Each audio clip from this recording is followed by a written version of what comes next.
Hello दोस्तों, मैं आपका अपना सूरज अवतार आ गया हूं आप लोगों के बीच एक नए फिल्म के रिव्यू के साथ। तो शुरू करते हैं। डंके की चोट पे, पब्लिक के वोट पे, कश्मीर के अखरोट पे और 500 के नोट पे हाथ रख के कसम खाता हूं कि जो कहूंगा, सच के सिवा और कुछ नहीं कहूंगा। अच्छा, तो अगर आप लोगों ने हमारे चैनल द रियल स्कोप को सब्सक्राइब नहीं किया तो सब्सक्राइब कर ले, लाइक करें, शेयर करें और अगर हमारी नई नोटिफिकेशन चाहते हैं तो बेल आइकन को क्लिक करना ना भूलें। तो आज हम बात करने जा रहे हैं एक ऐसे फिल्म की जो हॉरर भी है और ऐतिहासिक भी है। तो चलिए शुरू करते हैं आज एक फिल्म से जिस फिल्म का नाम है तुम्बाड़। तो कहानी शुरू होती है एक हवेली से और वहां बहुत बारिश हो रही होती है। एक औरत लाल साड़ी में उस हवेली की तरफ बढ़ती है, हवेली के अंदर घुसती है। घुसते ही देखती है एक बूढ़ा आदमी उसकी राह देख रहा होता है और वो जाके वहां खड़ी होती है और उसे देखती है, उसके पास पहुंचती है, फिर उससे कुछ बात करती है।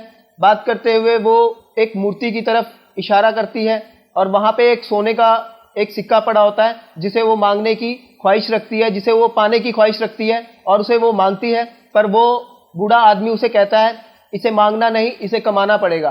तभी कट्टू सीन दूसरी तरफ जाता है जहां दो बच्चे बारिश में एक छोटे से घर की तरफ बढ़ते हैं जहां एक दरवाजा होता है, पुराना दरवाजा, और उसकी चारों तरफ एक टूटी फूटी सी दीवार होती है, एक टूटा फूटा सा घर होता है। उसका पुराने जमाने का ताला होता है, वो उसे खोलता है। खोल के वो दोनों भाई, एक 12 एक 15 साल का बच्चा होता है, जो दोनों खोल के वहां उस घर के अंदर घुसते हैं। जहां पे जाने के बाद उन्हें एक बहुत अजीब सा लगता है। हर बार वो डरे हुए होते हैं क्योंकि उस घर में एक बूढ़ी औरत श्रापित होती है और वो कई सालों से इस श्राप को झेल रही होती है। वो एक ऐसे मोड़ पे खड़ी होती है जहां की वो ना मर सकती है और ना ढंग से जी पाती है। हर वक्त सिर्फ और सिर्फ खाना चाहिए होता है, उसे और कुछ नहीं चाहिए होता और वो कई हजार सालों से ऐसे ही पड़ी होती है। कंट्रोल। वहां पे वो बच्चे जाते हैं और वो बच्चे आपस में एक दूसरे से बात करते हैं। छोटा बच्चा बड़े बच्चे से बोलता है कि आज इस बूढ़ी औरत को खाना कौन खिलाएगा। तो बड़ा बच्चा बोलता है कि मैं खिलाऊंगा और कहता है अगर वो बूढ़ी औरत उठ गई तो, अगर उस बूढ़ी औरत ने हमें नुकसान पहुंचाया तो, कहता है कुछ नहीं होगा, हम किसी तरह उसे खाना खिला देंगे। वैसे तो बच्चा ये सोच रहा होता है कि माँ जल्दी आ जाए और उसे खाना खिला दे क्योंकि हर बार उसकी माँ ही उसे खाना खिलाती है, पर इस बार देर हो जाती है माँ को आने में। पर वो बहुत डरे होते हैं, डरते डरते वो वहां तक बढ़ते हैं। फिर बड़ा बच्चा खाना बनाता है और खाना बना के वो आगे बढ़ता है और छोटे बच्चे के हाथ में थाली पकड़ा के बोलता है जा तू जा और तू खिला। पर वो बड़ा बच्चा इतना ज्यादा डरा हुआ होता है कि वो छोटे बच्चे को भी सोच रहा होता है कि उसे कुछ हो ना जाए, पर फिर भी वो हिम्मत करके उसे भेजता है। छोटा बच्चा मासूम होता है, अनजान होता है, उसे इसके बारे में कुछ पता नहीं होता, पर फिर भी वो वहां तक पहुंचता है। तभी उसकी माँ वहां पर पहुंच जाती है और वो छोटे बच्चे को भी डांटती है और बड़े बच्चे को भी डांटती है कि तुमने ऐसा क्यों किया, तुम्हें मना किया था वहां जाने के लिए। पर फिर भी वो दोनों इस बात से बिल्कुल लापरवाह होते हैं, उन्हें इस बात का कोई फर्क नहीं पड़ता। तभी माँ दोबारा जाती है खाना बनाने और दोबारा बना के वो खुद जाती है उसकी तरफ खाना खिलाने के लिए। वो बूढ़ी औरत चीख रही होती है, चिल्ला रही होती है। तभी उसकी माँ उसे कहती है कि सो जा वरना हंसतर आ जाएगा। ये उनका एक श्राप का एक तोड़ होता है जिसे कहना होता है कि सो जा वरना हंसतर आ जाएगा। वो जैसे ही ये बात बोलती है तभी वो बूढ़ी औरत जो श्रापित होती है वो शांत होकर सो जाती है। तो ये हमेशा उनके बचाव के लिए, सेल्फ डिफेंस के लिए इस शब्द का इस्तेमाल किया जाता है और इसके बाद वो खतरा टल जाता है। नहीं तो वो बूढ़ी औरत इनको नुकसान भी पहुंचा सकती है अगर वो इस शब्द का इस्तेमाल ना करे। तो वो उस कमरे में जाती है और उस बूढ़ी औरत को खिलाती है, फिर वो वापस आती है। तभी वो छोटा बच्चा पूछता है कि माँ ये कौन है, क्या हुआ है, पर उसकी माँ उसे फिर से किसी दूसरी बातों में उलझा के वहां से उस टॉपिक को चेंज कर देती है। पर बड़ा बच्चा समझदार हो चुका होता है और बड़ा बच्चा उससे बार बार यही पूछता है कि हमें वो सोने की मुद्रा कैसे मिलेगी और ये खजाना कहाँ है। एक खजाना होता है जो एक श्रापित खजाना होता है जिसे उनका मानना होता है, उन लोगों का मानना होता है कि वो खजाना एक देवी माँ के कोख में है जहाँ की वो कुछ लोग रहते हैं जो श्रापित हैं, जो उस श्राप को झेल रहे हैं, जो उस श्राप में फंस चुके हैं, जिन्होंने बहुत लालच किया था एक समय पे, जिसके कारण आज बहुत सारे लोग इस श्राप का भुगतान कर रहे हैं और आज तक इस श्राप का भुगतान नहीं हो पाया। उन लोगों की एक ऐसी कहानी है जो उस फिल्म में बताई जाती है।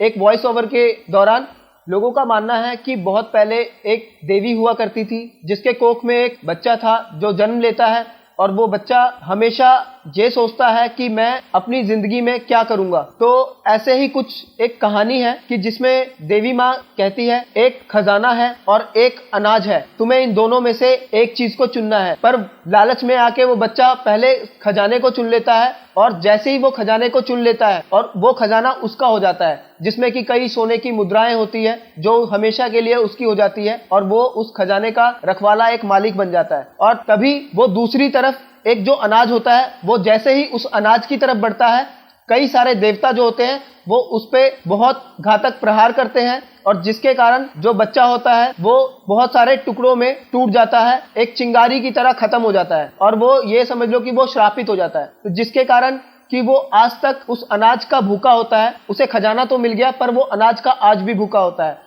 तो यही कहानी है उस देवी माँ के कोख की, जो एक तुम्बाड़ नाम के गांव में होती है और जहां वो कोख होता है उसी कोख में खजाना भी होता है। चुप, बिल्कुल चुप।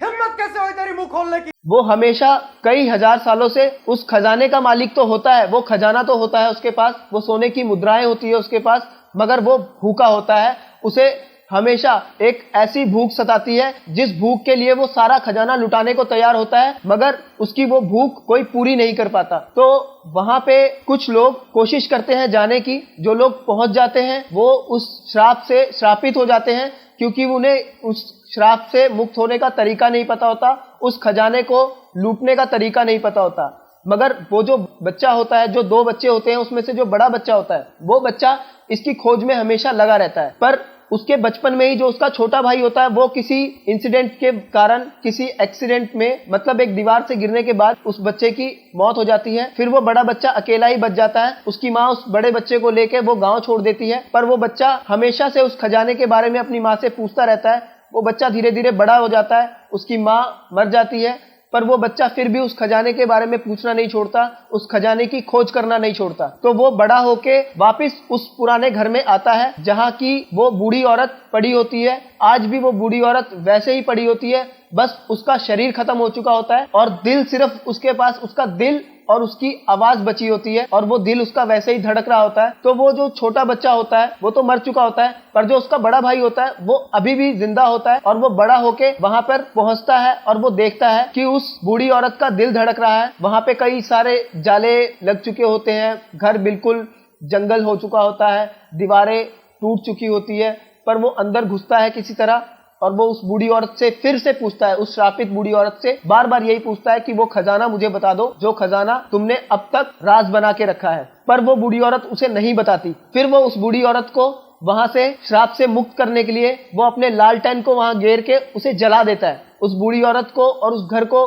बिल्कुल जला के राख कर देता है और वो वहां से निकल जाता है उस बूढ़े इंसान की हवेली की तरफ। तो उस हवेली में जाके वो जब ढूंढता है तो उसे एक सुरंग सा दिखाई देता है जो एक दरवाजे से बंद होता है, एक ढक्कन लगा होता है उसके ऊपर, और उस ढक्कन को खोल के जब वो देखता है तो उसे लगता है कि खजाना इसी के अंदर है, और जो कि रियल में उस माँ की कोख होती है, जिसे सालों से बहुत मानते थे लोग कि यही है और इसके अंदर ही वो खजाना है। तो वो खजाने को ढूंढ के किसी तरह वहां पहुंचता है, पर उसे वो तरीका जानना होता है जैसे कि वो खजाना लूट सके। वो उसके लिए कहीं से उस कहानी को सुनता है, उस कहानी के बारे में जानता है, फिर वो उस कहानी के हिसाब से वहां कुछ आटा लेके आता है और एक आटे की गुड़िया बनाता है। उस गुड़िया को बना के उस माँ की कोख के अंदर उतरता है और जैसे ही वो आटे का एक घेरा बनाता है और उस खजाने को ढूंढने की कोशिश करता है, तभी उसे लगता है कि खजाना किसी राक्षस के पास है, जिसे उस रोटी की भूख है, उस आटे की भूख है। उस आटे को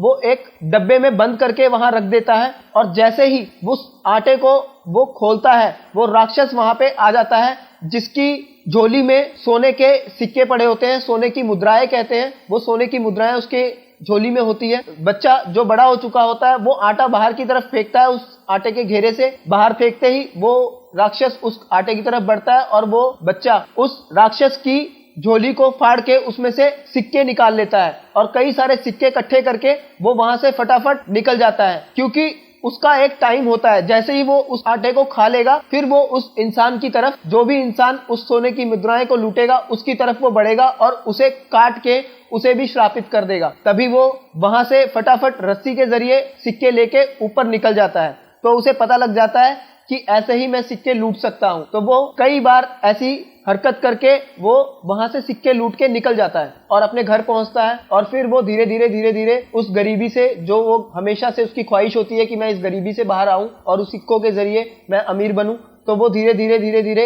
एक मोटरसाइकिल खरीद लेता है। फिर धीरे धीरे वो गाड़ी खरीद लेता है। उसने शादी भी कर ली होती है। उसका एक लड़का होता है जिसे वो उस सिक्के लूटने के लिए तैयार कर रहा होता है। वो अपने घर में इस तरीके का एक स्ट्रक्चर बनाता है, जैसे वो माँ की कोख होती है और वहां से सिक्के लूटने होते हैं, तो वैसा ही वो घर में एक बनाता है और अपने बेटे को उसके लिए तैयार करता है, उस टाइमिंग के लिए तैयार करता है। और फिर कुछ टाइम बाद बेटा तैयार हो जाता है और फिर वो अपने बेटे को अपने साथ लेके जाता है और वहां एक बार फिर जाता है और बेटे को भी साथ लेके जाता है और वहां से वो सिक्के निकालता है। इस बार उसका बेटा सिक्के निकालता है और वो अपने बाप के साथ कई सारे सिक्के निकाल के लेके आते हैं। तो निकाल के लेके आने के बाद उसकी माँ उससे पूछती है कि तुमने ये कैसे किया, तुम कैसे क्या करते हो। पर उसके बेटे ने अपने बाप से वादा किया होता है कि मैं अपनी माँ को कुछ नहीं बताऊंगा, और वो अपनी माँ को कुछ नहीं बताता। फिर वो अगले दिन फिर निकलते हैं कुछ दिनों बाद उस सिक्के को लूटने के लिए, उस माँ की कोख में जाने के लिए। तो इस बार उनका लालच बढ़ जाता है, बाप बेटे का दोनों का लालच बढ़ चुका होता है और बेटा दिमाग लगाता है कि अगर हम इस बार ज्यादा टाइम लें और ज्यादा सिक्के लूटे तो उसके लिए हमें ज्यादा रोटियां लेके जानी पड़ेगी, ज्यादा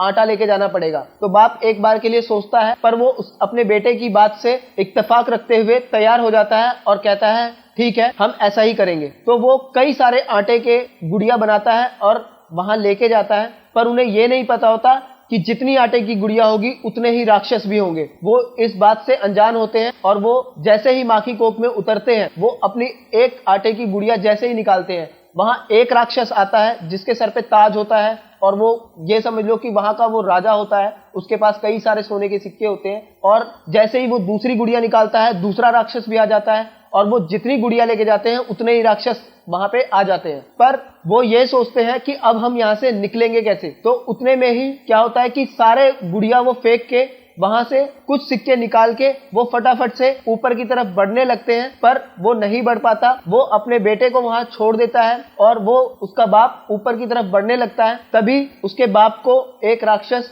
काट लेता है, जिसके कारण उसका बाप भी श्रापित होके बाहर निकल जाता है। फिर कुछ देर बाद जब सारे राक्षस खत्म हो जाते हैं, भस्म हो जाते हैं, उसके बाद उसका बेटा बाहर निकलता है, जिसके कारण कि बेटा बच जाता है पर बाप श्रापित हो जाता है। तो जैसे ही बेटा बाहर निकलता है और वो देखता है, अपने बाप को ढूंढता है, तो उसका बाप उसे श्रापित उसी बुरी हालत में मिलता है, जिसकी की हालत बिल्कुल ही सड़ जाती है, गल जाता है, शरीर गल जाता है। और वो अपने बेटे से कहता है कि अब तू ही कर सकता है जो कर सकता है, मुझे तो अब तू श्राप से मुक्त कर दे, मुझे जला दे। तो वो बेटा अपने बाप को वहीं जला के चला जाता है और फिर उसके बाद वो अपनी जो सोने के सिक्के लूटने वाली प्रक्रिया होती है उसको जारी रखता है और वो फिर वैसे ही करने लगता है और फिर धीरे धीरे वो भी बड़ा हो जाता है और फिर कहानी यही खत्म होती है। Bye bye, tata, good bye, गया। तो दोस्तों आज के लिए इतना ही। मैं आपका दोस्त सूरज अवतार, the real scope YouTube channel से।